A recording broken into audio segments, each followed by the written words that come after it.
Mela, let us quickly do debtors allowances journal.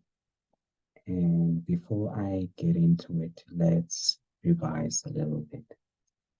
When I sell goods to a customer for cash, where do I record the transaction?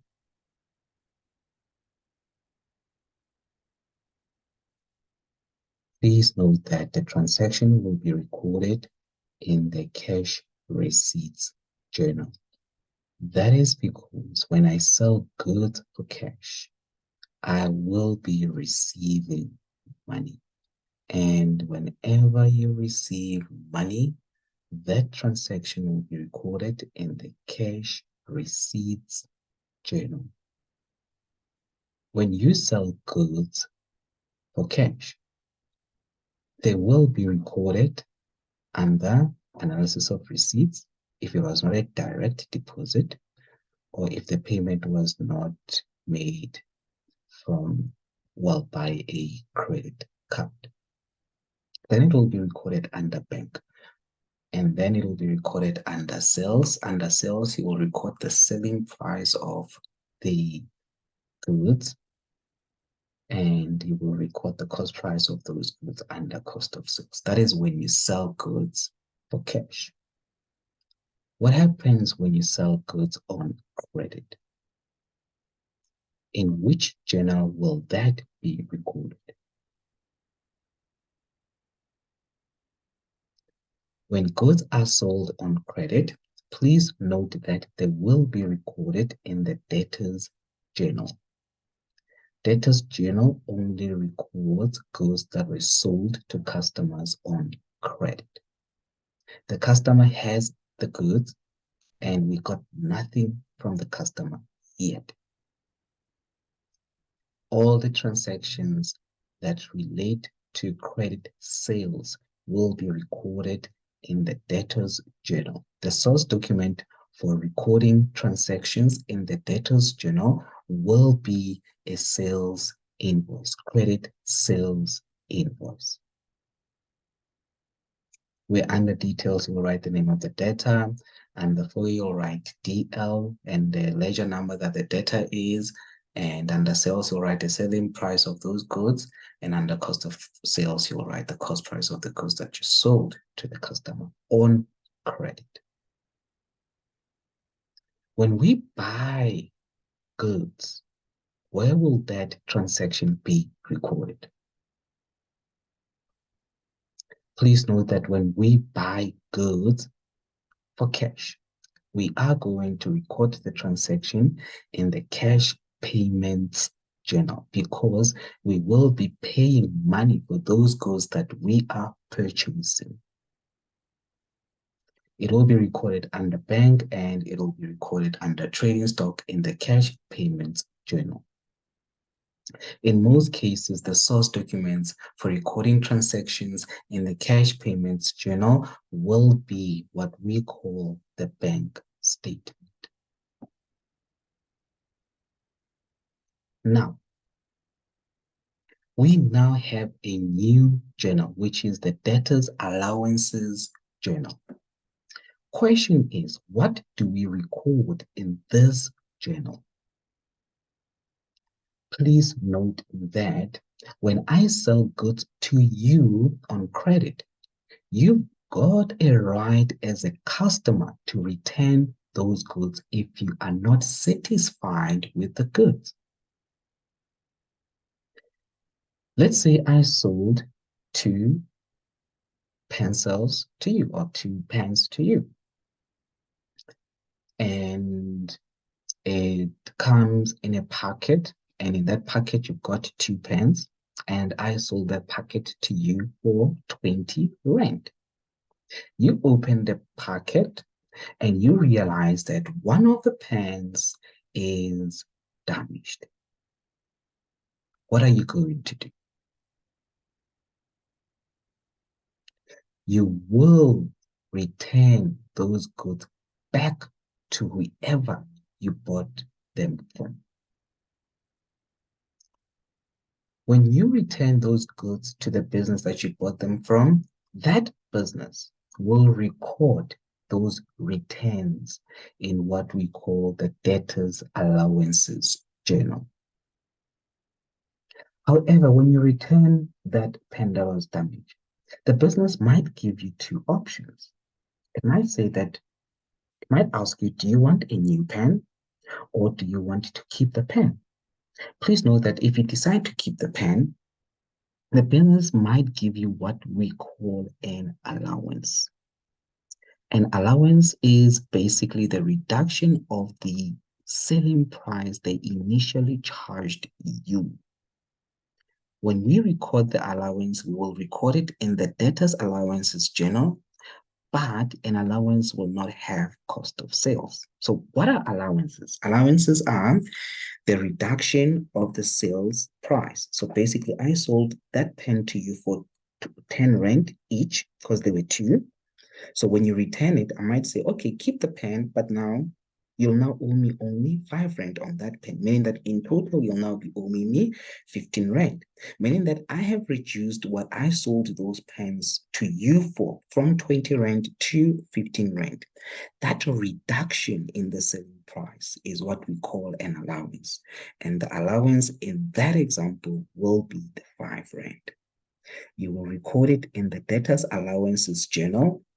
You will record it under debtors allowances as 50 rand, and under cost of sales, you will have nothing. This applies to all allowances. Another example of an allowance is when I overpriced you by mistake, and I noticed this at the later stage that I overpriced you. I mistakenly overpriced you. I basically sold those pens that I mentioned for 25 rand when I was supposed to have sold them to you for 20 rand. When I realized that mistake, I would have to reduce what I earned as income by recording what I overcharged you in the debtors allowances journal. Because that is also an allowance, I will not record it under cost of sales. Another example is when I sold those pens to you for 20 rand. Now, this is the third example of an allowance, but I forgot to give you a discount of, let's say, 2 rand. Now, I have already recorded in my debtors journal that you owe me 20 rand, and I forgot to give you a discount of 2 rand. That 2 rand discount that I forgot to give you, I will record it in the debtors allowances journal. It will be recorded under debtors allowances column, but under cost of sales, you will have 0. Those are the 3 examples of allowances. Please note that for allowances, they will be recorded in the debtors allowances journal, but we do not record anything under cost of sales. What happens now when you return goods to us? Because you were not satisfied with the quality of the goods, or if it's not the goods that you actually ordered, where you will specify that you do not want those goods at all. We will record them in the debtors allowances journal, but the return of the goods will be recorded under sales and will also be recorded not under sales. It will be recorded under debtors allowances, which is basically sales, and it will be recorded under cost of sales. Only the return of goods will be recorded under cost of sales. As I have mentioned, when the return of goods will affect 4 accounts, I will discuss that at a later stage. In the debtors allowances journal, we only record goods returned by debtors and allowances given to debtors. I explained the 3 examples of allowances. Please note that goods returned will have both the selling price and the cost price. If the cost price is not given, you will be required to calculate the cost price. However, you will be given enough information to enable you to calculate the cost price of those goods that were returned. Sometimes you will be given the cost price and you will be asked to calculate the selling price. However, enough information will be given to you. If goods returned are damaged, the transaction will be treated like an allowance. That is, it will have no cost price. So no cost price needs to be calculated. I have explained this as well. A debtor may be given an allowance, which is the reduction of sales value. Remember where I said we sold pens to you for 20 Rand, and you notice one of the pens is damaged. And instead of me taking those pens back, I decided to reduce what I sold them to you for by 5 Rand. That is an example of reduction of the sales value. Another allowance will be when I overcharged you. I sold those pens to you for 20 Rand, and I was supposed to have sold them to you for 18 Rand. So that 2 Rand is what we call an allowance, and it will be recorded in the debtors allowances journal and the debtors allowances column, but nothing under cost of sale. The last part is when I think I overcharged you, not when I think, when I have overcharged you. The excess of the overcharge will be recorded in the debtors allowances journal, and there will be no amount recorded under cost of sales for allowances. Please note that goods returned by customers will reduce the amount owed by each debtor in the debtors ledger. We'll discuss that later. The selling price of goods returned will be recorded on the credit side of sales. Actually, it will be recorded on the credit side of your data.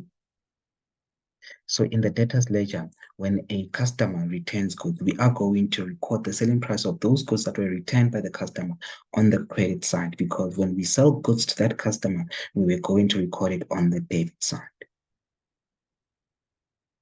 But now, because they're returning goods, we will record it on the credit side, as that indicates that they are owing us a lesser amount due to the fact that they are returning goods.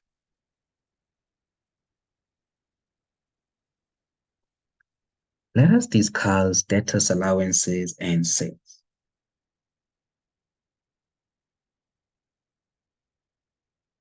Please note that debtors allowances, they represent a decrease or reduction of sales.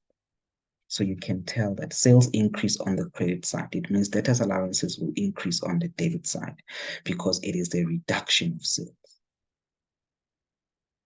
When goods are returned by the customer, instead of debiting sales, you will create a new account, which is called the debtors allowances account.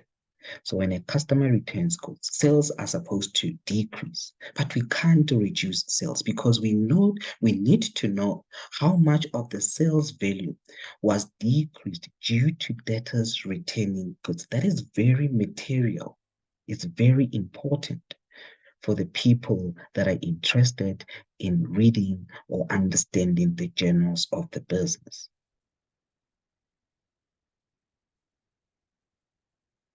Now, to keep track of goods that were returned by customers, we are going to debit debtors allowances, which is sort of like similar to an expense account, but it's actually just a reduction of sales, which is an expense in essence.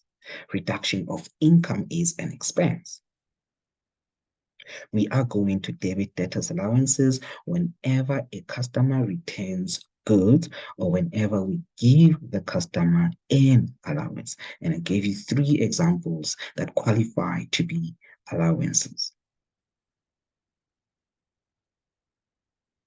Note that cost of sales increase on the debit side when we sell goods. So when goods are returned to us, cost of sales will decrease on the credit side. It will decrease at cost price.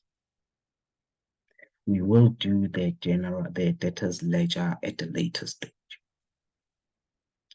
Now, when a customer returns goods to us, before we can record them, we need what we call a source document. So when a customer returns goods to us, they are going to give us what we call the debit note.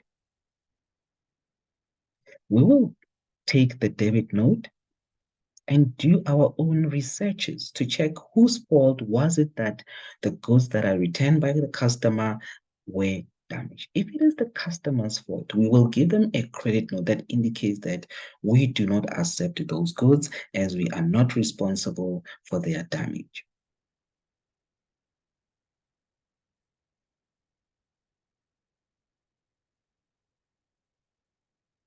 Please remember what I've just said. You are going to give us a complaint that you want to return these goods. When you return these goods, you will give us a debit note. In return, we are going to give you a credit note which indicates whether we accept the return of those goods or we don't. If we accept the return of those goods, we are going to use a credit note to record that transaction in the debtors journal. If we do not accept the return of goods, we do not record the return of goods in the debtors allowances journal. I think I said debtors journal earlier on. No, debtors allowances journal. That is the only journal we use to record goods that are returned by customers or goods that are returned or allowances given to customers.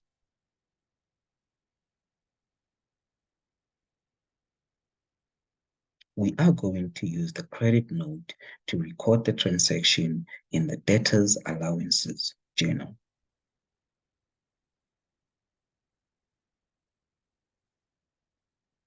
Now, when goods are returned by the customer, how many accounts will be affected?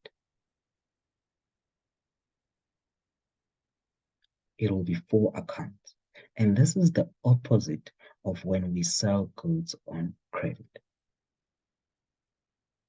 When we sell goods on credit, we normally debit debtors control at selling price and we credit sales at selling price. Then we debit cost of sales at cost price, then we credit trading stock at cost price. That's when we sell goods on credit. What happens when those goods are now returned to us? We reverse the entry that we made when we recorded goods that we sold on credit. Instead of debiting debtors control, we credit debtors control. Instead of crediting sales, we debit. Listen, instead of crediting sales, we are supposed to debit sales, but instead we debit debtors allowances. So when a customer returns goods, we debit debtors allowances and then we credit debtors control. Guys, this is key, the key that Future was looking for.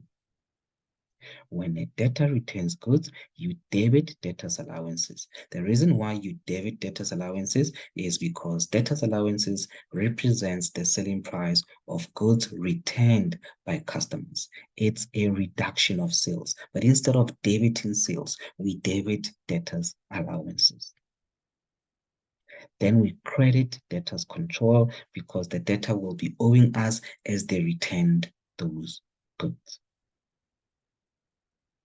The last 2 transactions, remember we debited cost of sales when we sell those goods. Now we're going to credit cost of sales. We created inventory. Remember when we sold them, when the debtor returns those goods, we are now going to debit inventory or we are going to debit trading stock. Why do we debit trading stock? Note, I sold 2 pens to you. You're returning 1 of them. When I calculated my trading stock, I subtracted 2 pence. But when you return 1 of the pens, I'm getting 1 of the pens back. It means that I need to add it back to my trading stock. So that is why you debit trading stock at cost price and you credit cost of sales at cost price. That is because cost of sales only increases on the debit side when we sell goods. Therefore, when goods are returned to us, we are going to credit cost of sales at cost price.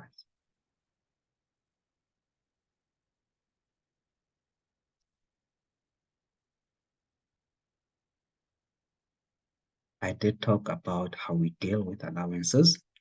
We do not record cost of sales for allowances.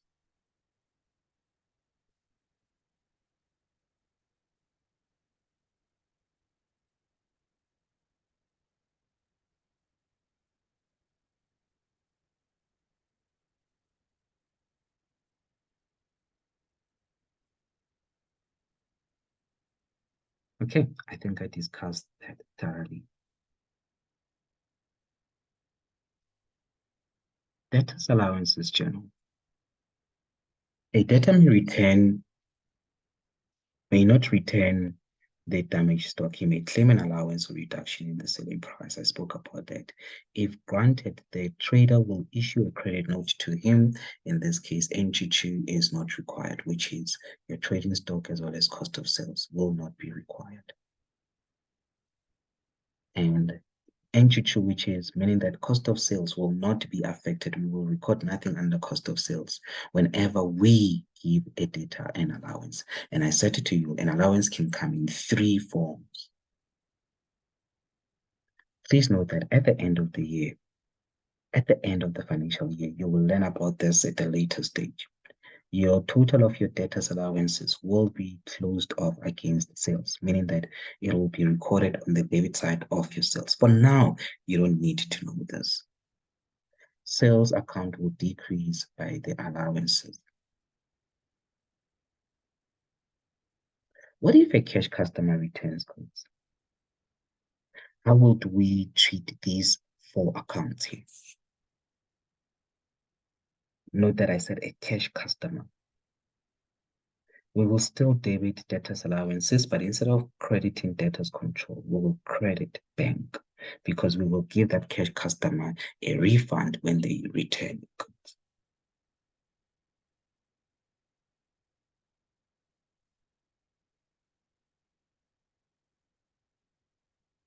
And that refund will be recorded in the cash payments journal.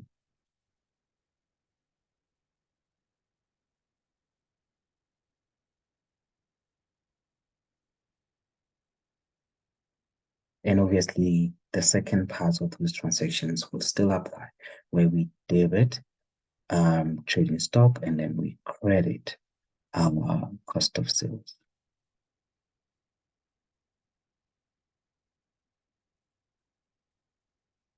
Let us look at this example here. It's about VC Clothing, which sells for cash and on credit. On 1 March 2021, the balances of the two debtors are as follows. And Lamini is owing VC Clothing 1,500 and Ukubeka is owing VC Clothing 800. This is at the beginning of the month. Those 2 amounts will be recorded in the debtors ledger of each. And Lamini, balance at the beginning of the month in the debtors ledger will be 1,500. That's how much and Lamini is owing us. And Ukubeka at the beginning of the month will be owing us 800. When you add these 2, they should be the same as the balance brought down at the beginning of the month in the debtors control account. Because we only have those 2 debtors. So you will take 1,500 added with 800, and that'll give you 2,300.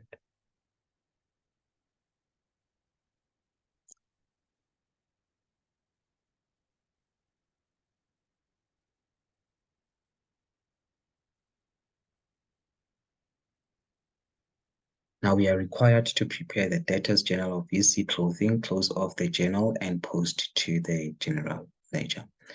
Now, it's not just the debtors journal here. We also need to prepare the debtors allowances journal. I've recorded debtors control and Lamini's balances. Now they say the following credit sales took place during March. So we're dealing with March. On the 3rd of March, we sold goods to Ukubeka for 550. The cost price of those goods was 450 as per the invoice number INV01. Where will we record that transaction and why did you say so?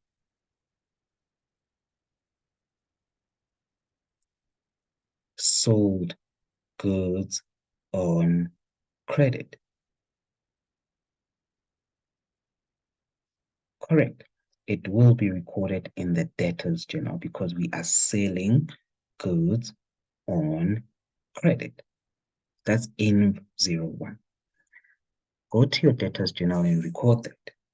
You'll have INV01, the day was the 3rd, the name of the debtor that we sold goods on credit to was Ukubeka, the selling price of those goods was 550, and the cost price of those goods was 450.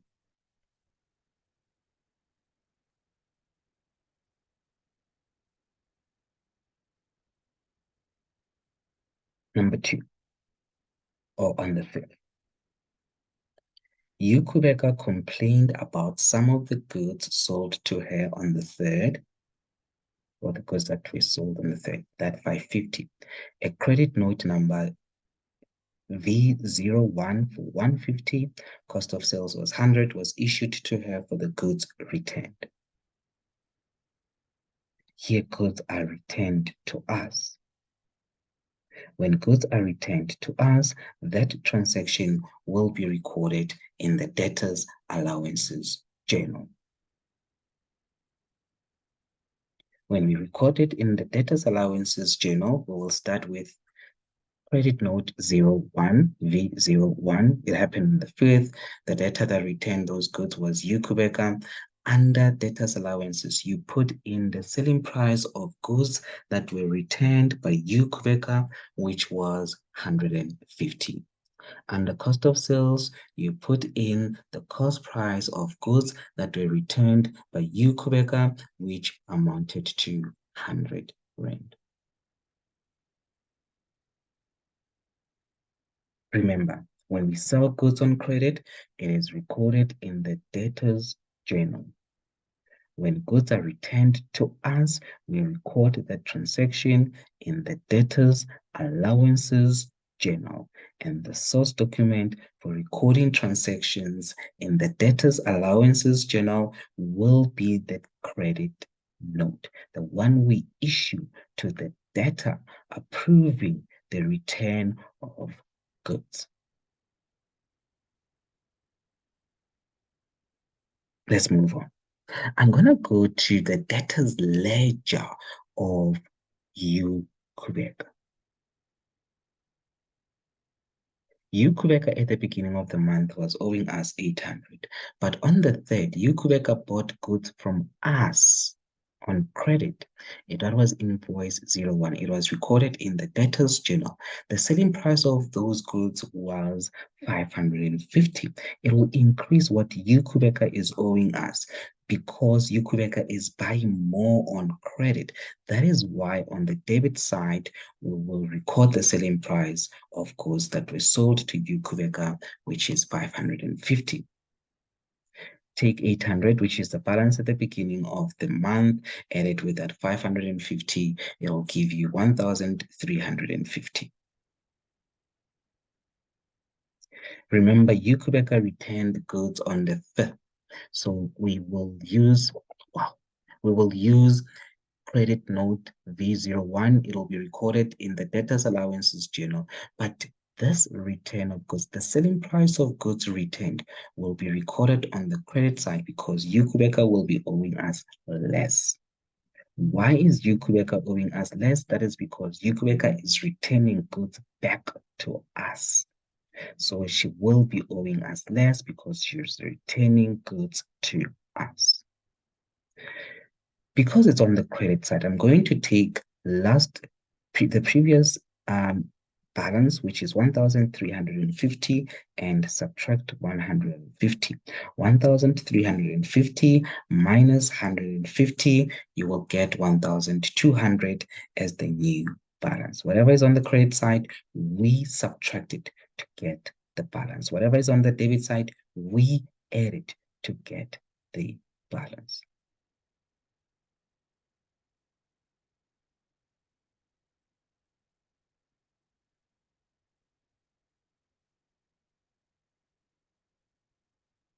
On the 12th, send invoice 02 to N. Lamini for goods which he bought on credit from VC Clothing amounting to 980, and the cost price of those goods was 920. In which journal are we going to record that entry and why?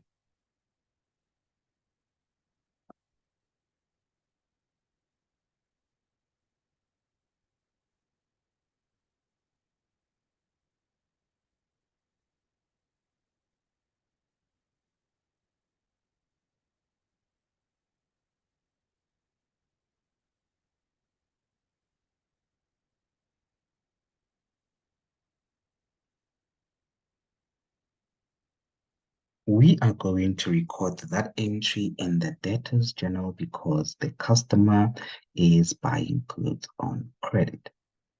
When we record it in the debtors journal, we will start with the source document, which is invoice 02. The day was the 12th, and the data you will write in Dlamini, and the sales you will write 980, and the cost of sales you will write 920. Then you will go to Dlamini's general, debtors ledger account. And Dlamini was already owing us 1,500 at the beginning of the month. Under day, you will write the 12th. Under details, you will simply write invoice 02. This was when Dlamini bought goods, which is on credit, which will be recorded in the debtors journal. But Dlamini is going to owe us more because Dlamini has just bought goods on credit. We'll write the selling price of those goods that were sold to Dlamini on credit on the debit side, which will automatically increase what Dlamini will be owing us. At the beginning of the month, Dlamini was owing us 1,500, and we are going to add 980 to that because Dlamini just bought goods on credit on the 12th, and that will bring our balance up to 2,408.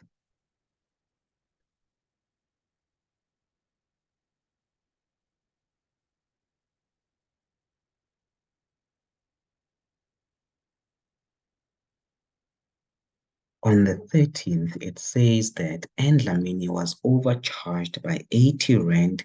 BC Clothing granted the allowance. Allowances will be recorded in the debtors allowances journal. Remember, the last credit note we issued was V01. The new credit note after that, because it must be in sequence, will be credit note V02, which we issued to Dlamini because that is only for overcharge. That 80 Rand we overcharged Dlamini will be recorded under debtors allowances journal. However, under cost of sales, you will have nothing. Remember, I spoke about this earlier on. No cost of sales for allowances. I repeat, no cost of sales for allowances. What are allowances? Reduction of the purchase price. When we forgot to give the customer a discount, or when we decide to say that we overcharged the customer, and because we overcharged the customer, the difference will be recorded as an allowance. Reduction of the purchase price,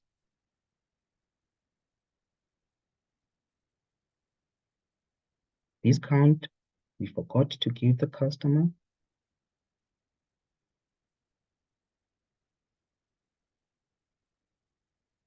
and I just need you to understand the principle behind all of this, especially when it comes to the reduction. The cost price is still the same. What is only affected is the selling price when it comes to the returns or the allowances, as a matter of fact.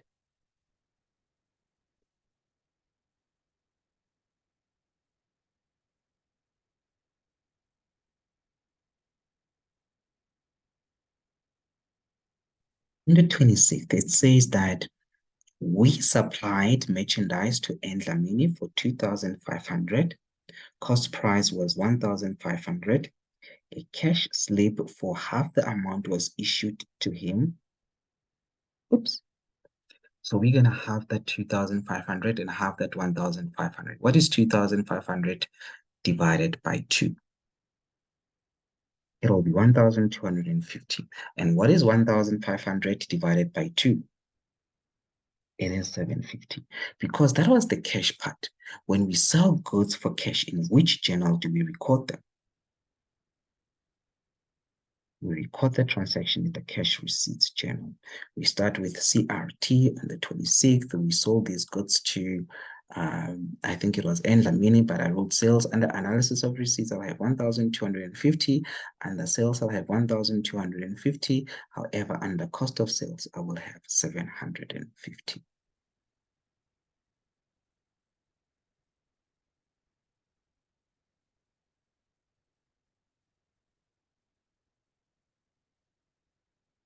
That doesn't affect the debtors ledger because it's cash sales. Then they say a credit invoice in 03 for the remainder was issued. Remainder is what is left. Our total sales amounted to 2,500. What is left will be 1,250. Our cost of sales was 1,500. What is left will be 1,000.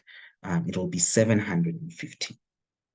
The remainder relates to us selling the goods on credit. In which journal do we record credit sales or when we sell goods on credit? It will be recorded in the debtors journal. In 03, date 26th, it was to N Lamini. On the sales, under sales, we will record 1,250 and the cost of sales will record 750. At the same time, it increases what N Lamini is owing us in the debtors ledger. Now, under day, you'll have 13. Under details, you'll have CN, which is credit note. It comes from the debtors allowances journal, okay? I don't know why I didn't record this earlier on. So that was the 80 rand for allowances. So when you take the balance that Endlamini was owing, which is 2,480 and minus the 80, Endlamini was owing us 2,400. As I've said, on the 26th though, Endlamini bought goods on credit from us. That transaction was recorded in the DJ.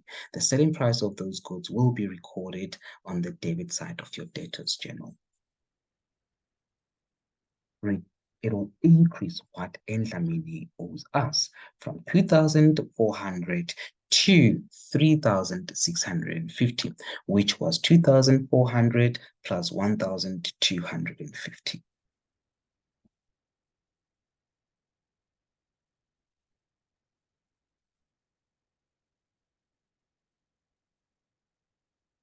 On the 29th, we issued invoice 04 to Kubeka for goods sold on credit. Goods sold on credit, debtors journal. If they said goods sold for cash, cash receipts journal. Now, goods sold on credit, it'll go to debtors journal.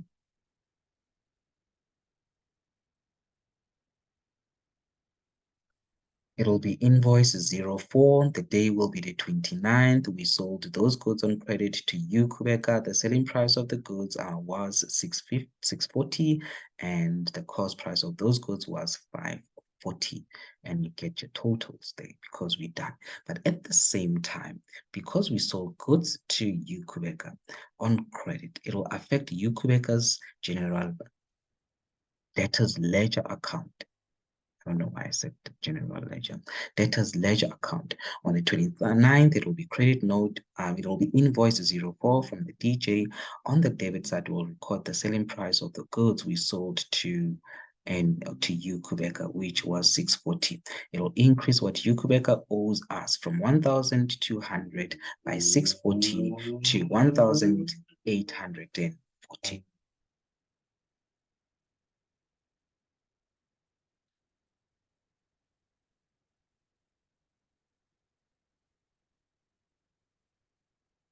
The last one.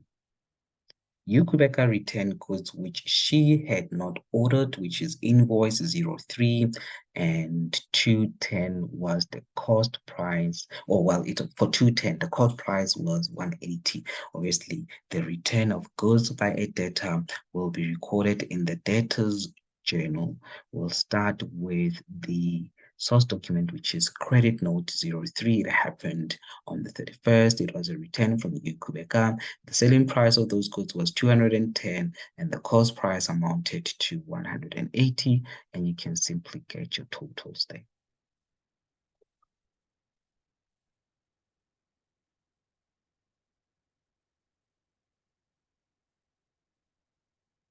Please note that will also affect Ucubeka's debtors ledger account.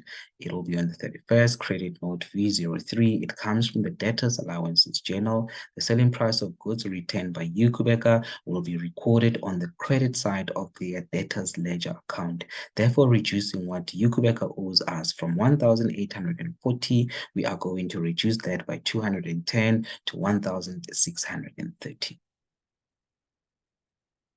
Ucubeka is owing us 1,680, and Lamine is owing us 3,650. Those two will be recorded in the debtors list, and we'll get the total for those two. This total here of 5,280 must be the same as the balance brought down in the debtors ledger.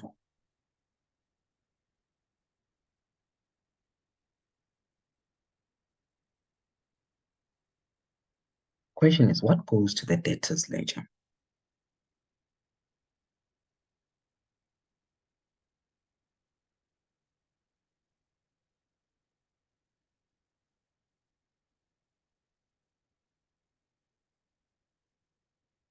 I'm going to start here.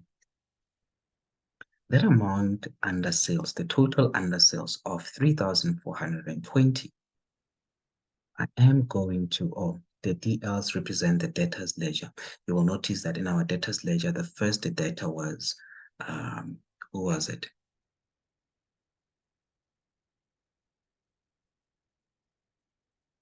The first debtor was N Lamini, and the second debtor in the debtors ledger was Ucubeka.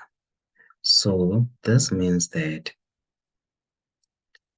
N Lamini will be DL1, Ucubeka will be DL2.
$1,420. It represents the total sales owed to the entity for the month. This amount will be recorded on the debit side of debtors control. I'm going to stop there. So I'm going to take the 3,420 and record it on the debit side of my debtors control. Already in my debtors control, I've got a balance of 2,300. So on the debit side, on the debit side at the end of the month, which will be the 30th of March, I will write the sales, which comes from the debtors journal, and the amount will be 3,420. It increases what the debtor owes us. Let me finish off that sentence.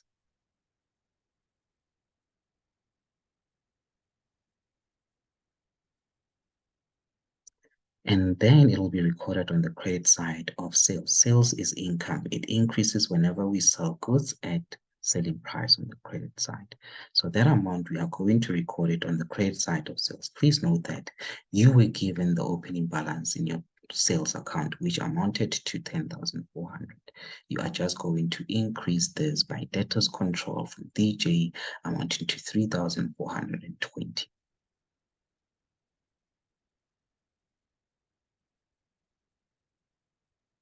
That is from the debtors journal.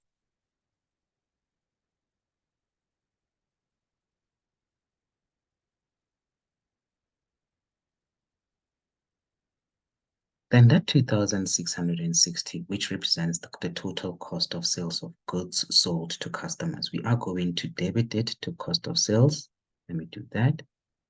because cost of sales increases on the debit side whenever we sell goods at cost price. Already you were given the balance under the cost of sales of 15,000. It'll now increase by the total amount of 2,660. At the same time, that 2,660, we need to record it on the credit side of trading stock. Because we sold goods, we are having less stock, therefore we will record it on the credit side of trading stock.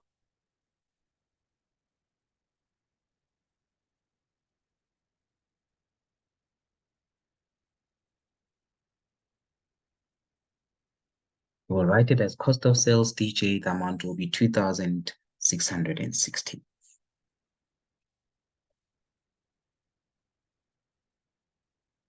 I'm done with debtors journal.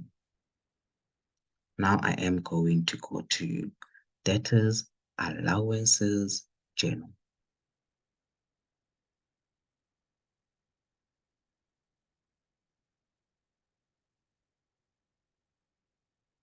I'll go back a little bit.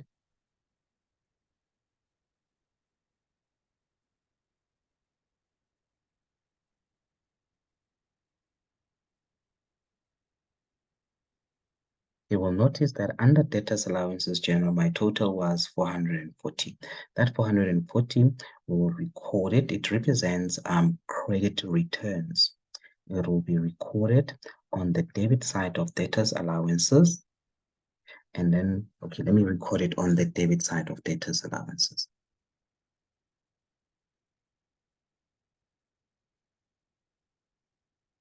This is my debtors allowances. There was already a balance there amounting to 4,600. Before you ask me, where did I get 4,600? It was given to you in the answer book as 4,600. To that, you will add what was returned by the customers, which will be debtors control, and the amount for that will be 440.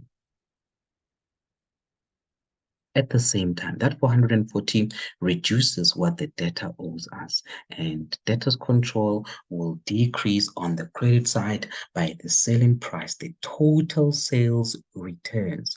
And the total sales returns in this example here was what we have as the total, which was 440. So we will take that 440 rand and record it on the credit side of our debtors control. Debtors allowances, and then you will write it as 440. Now you're going to take your balance and subtract that 440 to get your balance carried down. And your balance carried down will be 5,280.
Now, let's go to our debtors allowances journal again. We have done sales, but we have not done cost of sales.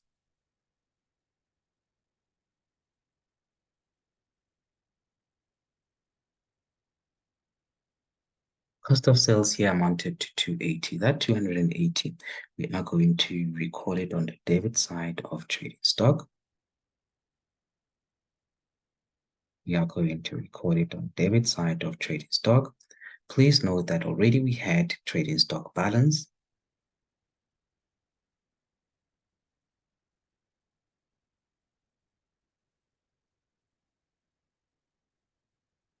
which was 10,500. Now we are going to increase this by debtors allowances, which is cost of sales from DAJ, and the amount will be 280.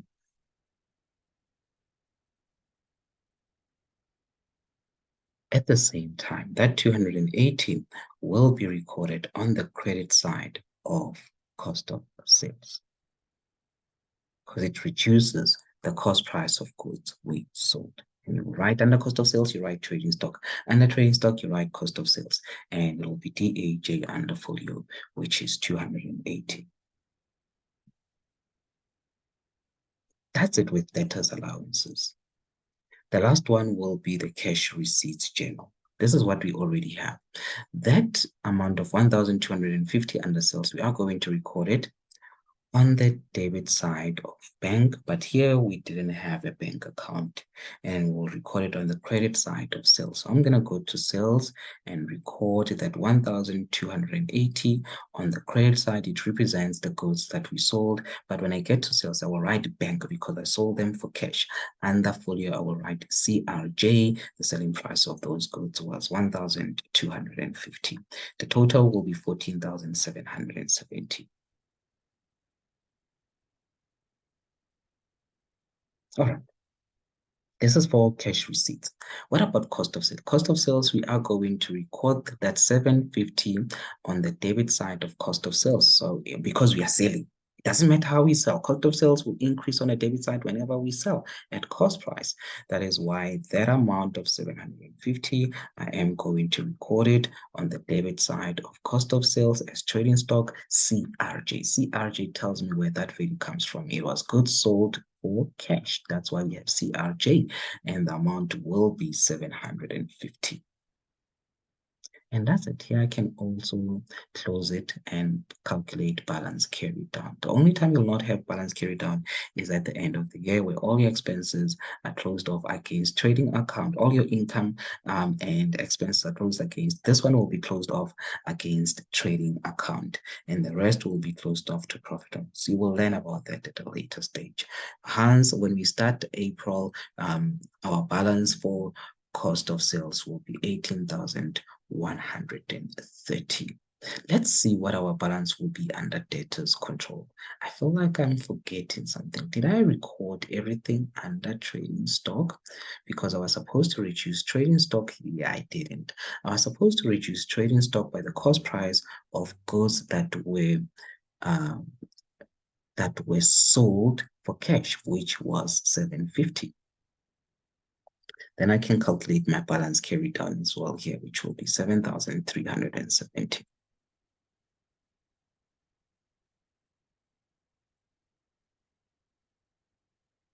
Debtors control, when I calculate my balance carried down, how much will it be?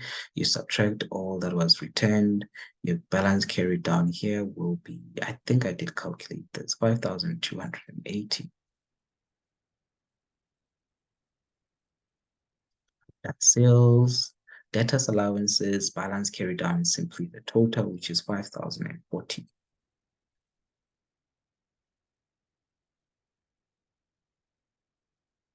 And I think I just did cost of sales as well. Please try this classwork. Prepare all of this.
These are the balances that are given to you at the beginning of the month.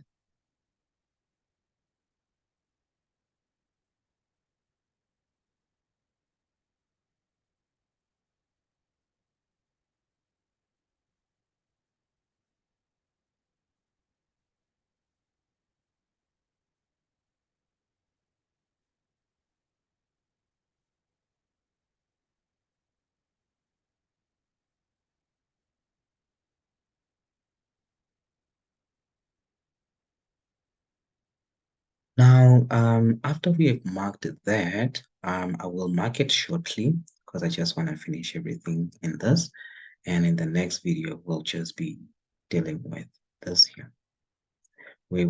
I'll be teaching you how to calculate the markup. If you're given the markup, how do we calculate sales value and how do we use that markup to calculate cost of sales as well as gross profit.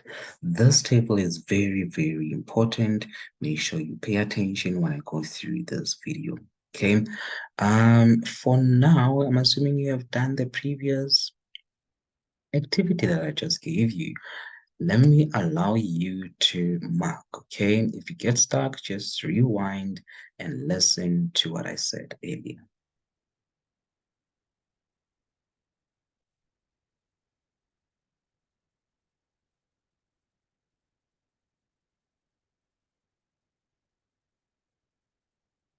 Please note that you can pause and then mark, okay?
Thank you for watching, everyone. Thank you so much. Please don't forget to subscribe. If you have any questions, just drop a comment, hit that notification button, and let your friends know about this channel. Thank you so much for watching. Kotum.